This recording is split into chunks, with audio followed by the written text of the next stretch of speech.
necessarily reflect those of Radio Islam International or its management. You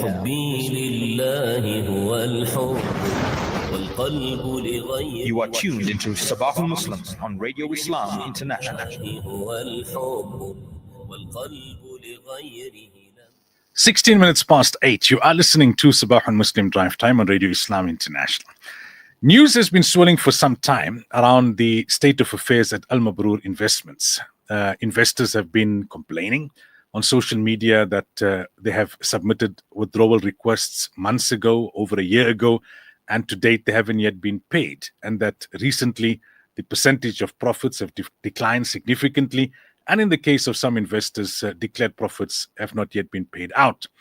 Wian Smith, the CEO, recently did an online interview where he gave some clarity regarding the factors that have led to the current situation of distress at Al Mabrur Agri, the current challenges and the possible options going forward, including that of the gradual sale of assets and then paying out the investors their capital amounts. Subsequently, some investors went to court asking for Al Mabrur to be placed under business rescue, and yesterday we learned that this application was granted by the court. This, for investors, has given rise now to a new basket of questions and concerns, and we thought it would be appropriate to reach out to someone who can give us some clarity and give us some perspective. And in this regard, we thank and we welcome to the program Yassin Badat, who is a non-executive director at Al Mabrur Agri Pty Limited. Yassin has been gracious in agreeing to come on and chat with us. Assalamu alaikum wa rahmatullahi wa barakatuh, Yassin, and welcome. Wa alaikum assalam wa rahmatullahi wa barakatuh to Maulana and the listeners of Radio Islam. Alhamdulillah. So let me start off by asking you about your own role and involvement. And I want to try and simplify it as far as possible for our listeners. When you say a non-exec director, what does it mean? What's your role? What's your function? So, Maulana, if you look at the structure or the new structure in the Al Mabrur in common deed partnership managed by Al Mabrur Agri Pty Limited, the transition happened late 2022, early 2023 to be precise. And with that transition came the admission of a board of directors made up of effectively two components. The one component would be the executive component, who are and have always been responsible for the day-to-day operations of the fund, i.e. everything that happens to keep the fund operational on a daily basis. And then the addition to that directorate was a series of 4 individuals to make up the non-executive component, to play a role in terms of oversight, in terms of strategy, in terms of troubleshooting within the business, and to help the business navigate from an advisory point of view certain challenges or non-challenges that the business may be experiencing at some point in time. Our involvement in the business in a formal capacity has only been now for the past 2 years, like I said. However, our informal involvement behind the scenes goes back to when our Hazrat Mufti Ibrahim Desai, Allah give him Jannatul Firdaus, was alive. And he was very passionate about making sure that Al Mabrur remains a viable investment entity for the Muslim community. And as a result, he asked us to be involved or to stay involved to ensure that at every step of the way, inshallah, the interests and the investment of the investor community are protected. So that's the reason why, inshallah, we chose to remain involved. And inshallah, we will continue to remain involved, inshallah, and assist the business to navigate through what is definitely a challenging time, inshallah. A quick one on that, Yassin. Your position, is it a paid one or non-paid one? I ask because obviously this is a topic of conversation amongst the investors. No, that's a very good point, Maulana. Maulana, currently we work 16 hours a day. We have been doing that now for the past couple of months. And I can say unequivocally and absolutely certainly that we get absolutely no remuneration for our work whatsoever. There's no formal salary as board members, and that is part of our board constitution that we put together when the business was effectively transitioning into a more regulated structure. None of the board members earn salaries from the fund.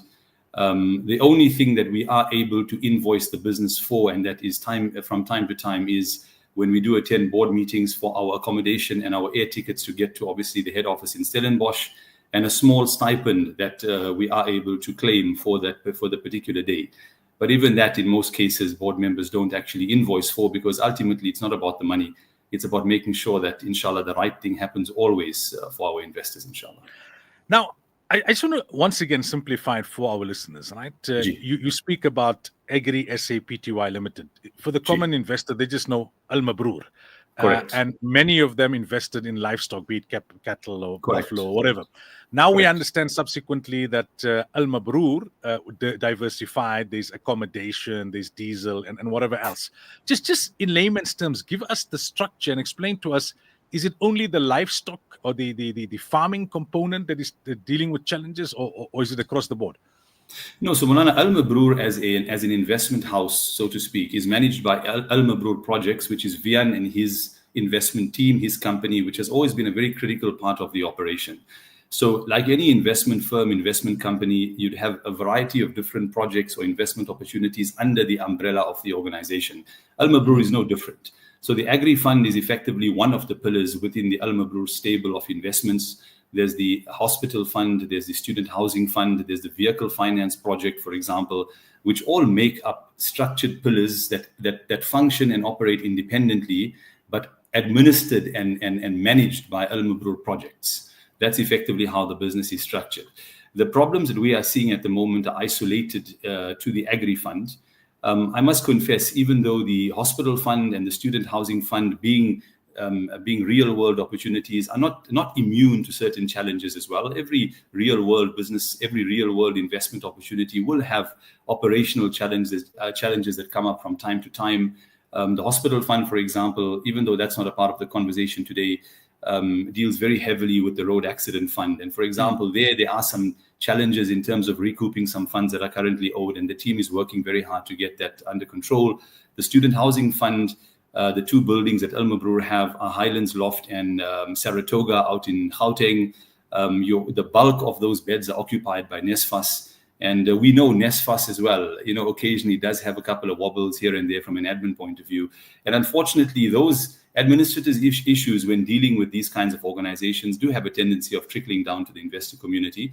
But for the most part, everything is segregated, everything is operated independently and managed independently of the Al Mabroor Agri Fund, which is currently going through a trying time.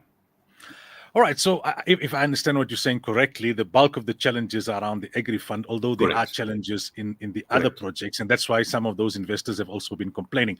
Now, what I want to avoid is repeating too much of what Wian has already clarified in his previous interview and trying to get more clarity on so to speak, further issues. So in summary, right, Wian seemed to be saying that what hit Al Mabroor Agri, right, this is now the livestock component, is what we would call a perfect storm. There were challenges within the agriculture sector. Then there was some concern around investors, which resulted in a kind of avalanche, if you like, of investors overnight wanting to withdraw their money. And that was not matched by a corresponding number of investors wanting to simultaneously invest. That created cash flow and liquidity problems. And all of these things happening simultaneously resulted in Al Mabroor Agri being in the difficulty that it is. Is that the story in a nutshell, or is there a little bit more to that? No, Malana, that is effectively the story. And when we talk about Al Mabroor, Malana, I speak for myself and a variety of other members of the community who may have been advisors or brokers for the business. Remember, we are also invested in Al Mabroor. We have our life savings there, our parents' funds are there, our children's education funds have been there for a number of years. So we talk about Al Mabroor very passionately, but with the intention of wanting the business to effectively, inshallah, get fixed. And I think that's very, very important. Vian is absolutely on point. I mean, he, of all of us, is effectively the man that has engineered this business over the past 14 years. He's created the business. He's created the opportunities. He's worked very, very closely with many, many members of our Muslim community on a variety of different projects and opportunities and potential projects that could or could not happen. So he's absolutely right. It is essentially a perfect storm. It is essentially there was a run on the fund early last year as a result of whatever may have transpired.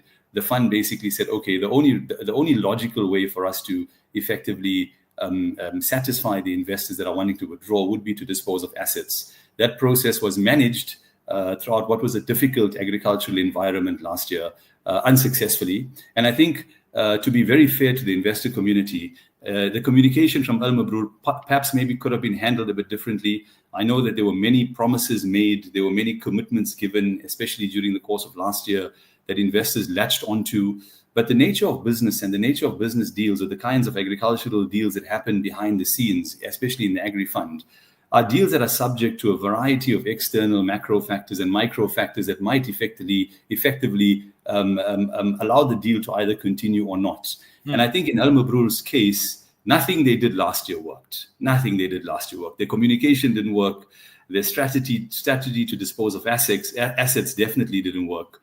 Their management around investor communications, concerns, anxiety definitely didn't work. And I know the one thing that we've been driving as a non-executive component of the board for months now is that, in times of uncertainty, don't communicate, over-communicate. Over-communicate to the point where people must become fed up hearing from you, but at least we know that they're hearing from you and the message that they're hearing is effectually factual. So yes, Vian is on point, Molana, without laboring and going into a series of events that transpired. His account was absolutely on point. And the question is now, where do we go to from here, inshallah? So, do forgive me for rushing you a bit, Yasin, but I want to cover quite a bit of ground, right? So you mentioned that the primary function of the non-exec component like yourself was oversight. Now, to what extent did you provide oversight? Was the oversight restricted to whatever information Vian and the management team gave you, or were you able to look at things independently? And if so, I have a two-part question. Did you uncover any fraud in terms of what led to Al Mabroor being where it is now? And if the answer is no, if there was no fraud, were there mistakes? Was there mismanagement and missteps that you picked up in this oversight, independent oversight function over and above what the management team supplied you in terms of information? Well, listen, so that's a very good question. So at every board meeting, at every engagement, we are provided board packs, as is normal and customary for every board meeting. The board packs are made up of information provided by management in terms of what's happening operationally and otherwise, and a whole host of information that we then request in preparation for the board meetings, which is also very standard procedure. At the moment, Molana, I can confidently say nothing that we have seen points to any fraud, nothing we have seen points to any theft, nothing we have seen points to any malicious activity within the fund. That's very, very important. To answer the second part of your question, I think that's very critical, is that, Molana, when you look back retrospectively at any decision that was made, be it business, personal, or otherwise, hindsight is always going to be an exact science. There's obviously something that everybody could have perhaps maybe done differently in the past that would have ultimately shaped the future. So in Vian's defense, and if he was on this call today, and he said this quite adamantly in the past, that the decisions made, if I could explain it to you in a very, very simple, in a nutshell, from 2014, which was the inception of the agricultural fund, up until about 2018, it was a very well-managed fund focused primarily on the feedlotting of beef and cattle, as we'd known the fund to be, the cattle feeding investment, From 2019 to 2022, that was effectively the purple patch that the business had received, where money started coming in very steadily. And strangely enough, it was during COVID, before COVID, just after COVID. So it was obviously at a time when people were looking at alternatives, looking at different kind of investment opportunities to supplement income, to subsidize what they currently have. And during that 4-year period, money came in quite steadily. At that particular point in time, the management team, with the investment mandate that they had, with the investment team that they had, felt that, listen, it wouldn't be prudent to have all our eggs in one basket. And that's the rationale. We need to look at diversifying across a variety of other agricultural opportunities, most of them to supplement the fund. For example, the fund plants its own maize, the fund has its own farms for backgrounding, the fund owns its own fuel depot, where at one particular point in time, or currently, the fuel consumption within the fund was obviously at a very high level. So the idea was to look at streamlined agricultural opportunities around beef, which remains the core, to effectively subsidize and diversify the investment nature of the fund. Now, was the diversification a mistake in hindsight, in your opinion? Well, listen, I think the diversification, the fundamental possible flaw that we could probably look at that scenario was that what the fund actually then did was it took money that was given to Al Mabroor with a short-term mandate, and it made long-term decisions, And I think that was pretty much possibly something that could have been reconsidered at the time. Yes, can you hear me? I can hear you, Manana. Can you hear me? Manana? Manana, can you hear me? There's a little bit of a technical issue in terms of the link on which we have Yasin. Yasin, are you back now? Can you hear me now? Maulana, I can hear you and see you clearly. Can you hear me and see me? All right. Yeah, I just lost you there for a moment, but that's fine. Okay. So My apologies. just a quick response to this, right? You mentioned in terms of what we know as non-exec directors. Are you saying all of what you're sharing with us is based on the information that Vian and team has given to you, or were you able to independently verify that? No, listen, a lot of the information is in our board meetings is prepared by the executive team. I mean, that's effectively how the structure of any board runs.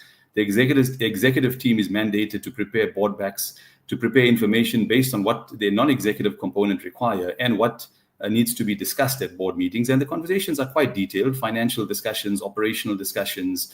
We also then join the Sharia board for discussions the next day or the day prior to the meeting, and a whole host of other operational. Maulana, are you able to hear me?